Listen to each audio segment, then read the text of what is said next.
നമസ്കാരം, സ്പോർട് ന്യൂസിലേക്ക് സ്വാഗതം.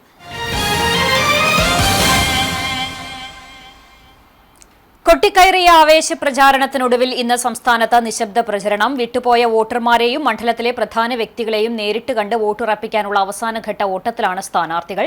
അക്രമ സാധ്യതയുള്ള മണ്ഡലങ്ങളിൽ നിരോധനാജ്ഞ പ്രഖ്യാപിച്ചിട്ടുണ്ട്. 2500 പ്രശ്നബാധിത ബൂത്തുകൾ സംസ്ഥാനത്തുണ്ടെന്നാണ് പോലീസ് റിപ്പോർട്ട്. 140 കമ്പനി കേന്ദ്ര സേനാ അംഗങ്ങളും 20 കമ്പനി തമിഴ്നാട് പോലീസ് തെരഞ്ഞെടുപ്പിന്റെ ഭാഗമായി സംസ്ഥാനത്തുണ്ട്. സംസ്ഥാനത്തെ പോളിംഗ് സാമഗ്രികളുടെ വിതരണം ആരംഭിച്ചിട്ടുണ്ട്. എക്സിറ്റ് പോളുകൾക്കും ഈ സമയം നിരോധനം ഏർപ്പെടുത്തിയിട്ടുണ്ട്. കേരളം നാളെ പോളിംഗ് ബൂത്തിലെത്തും. രാവിലെ 7 മുതൽ വൈകിട്ട് 6 മണി വരെയാണ് വോട്ടെടുപ്പ്.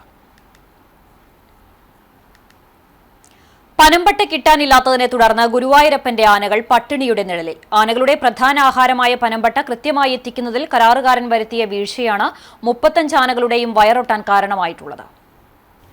കഴിഞ്ഞ 10 ദിവസമായി ആനത്താവളത്തിൽ ആവശ്യത്തിന് പട്ട ലഭിക്കുന്നില്ലെന്നാണ് പരാതി. പട്ടയുടെ ലഭ്യത കുറഞ്ഞതോടെ സാധാരണ നിലയിൽ ആനകൾ ഭക്ഷിക്കാതെ ഉപേക്ഷിക്കാറുള്ള പട്ടയുടെ ഉണങ്ങിയ അവശിഷ്ടങ്ങൾ നൽകിയാണ് ആനകളുടെ വിശപ്പടക്കുന്നത്.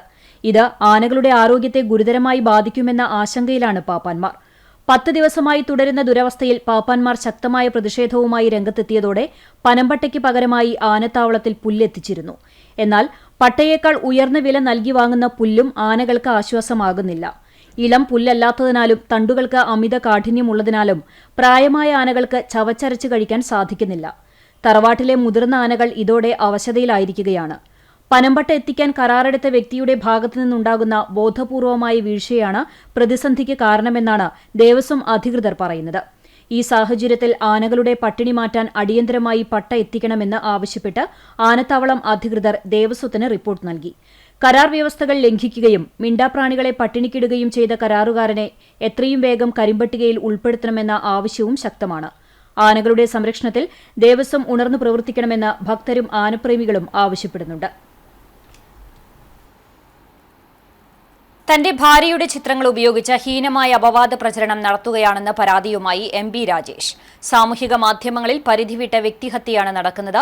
സൈബർ അധിക്ഷേപങ്ങൾക്കെതിരെ നിയമപരമായി മുന്നോട്ട് നീങ്ങാൻ ഒരു IT സെല്ലിനെയും അഭിഭാഷക സംഘത്തെയും നിയോഗിച്ചിരിക്കുകയാണ് രാജേഷ്. തെരഞ്ഞെടുപ്പ് കാലത്ത് ഒരു പൊതുപ്രവർത്തകൻ ഇങ്ങനെയൊരു നടപടിയിലേക്ക് കടക്കുന്നത് ഇത് ആദ്യമായിരിക്കുമെന്നും കുടുംബത്തെ വേട്ടയാടുമ്പോൾ ഇതല്ലാതെ വേറെ വഴിയില്ലെന്നും രാജേഷ് പറയുന്നു. CPI ലോക്കൽ അസിസ്റ്റന്റ് സെക്രട്ടറി കുഴഞ്ഞു വീണ് മരിച്ചു. വടക്കേക്കാട് ലോക്കൽ കമ്മിറ്റി അസിസ്റ്റന്റ് സെക്രട്ടറിയും കിസാൻ സഭ വടക്കേക്കാട് മേഖലാ കമ്മിറ്റി പ്രസിഡന്റുമായ 66 വയസ്സുള്ള ഭാസ്കരനാണ് മരിച്ചത്. വട്ടംപാടം സെന്ററിൽ വെച്ച് കുഴഞ്ഞു വീഴുകയായിരുന്നു. ഉടൻ തന്നെ നാട്ടുകാർ കുന്നംകുളം മലങ്കര ആശുപത്രിയിൽ എത്തിച്ചെങ്കിലും ജീവൻ രക്ഷിക്കാനായില്ല. സിന്ധു ഭാര്യയും അഖിൽ, അശ്വതി എന്നിവർ മക്കളുമാണ്. സംസ്കാരം ബുധനാഴ്ച ഉച്ചയ്ക്ക് 2 മണിക്ക് കുന്നംകുളം നഗരസഭാ ക്രിമിറ്റോറിയത്തിൽ നടത്തും.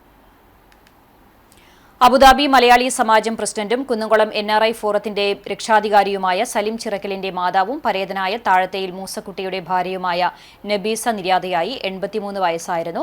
ഖബറടക്കം ബുധനാഴ്ച ഉച്ചതിരിഞ്ഞ് 5 മണിക്ക് ചിറക്കൽ ജുമാ മസ്ജിദ് ഖബർസ്ഥാനിൽ നടത്തും. ഫാത്തിമ, ലൈല, പരേതനായ അഷ്റഫ്, സലീം, ഷാജി, ഷമീറ എന്നിവർ മക്കളാണ്. ഇതോടെ ന്യൂസ് 11:30 സമാപിക്കുന്നു. നമസ്കാരം.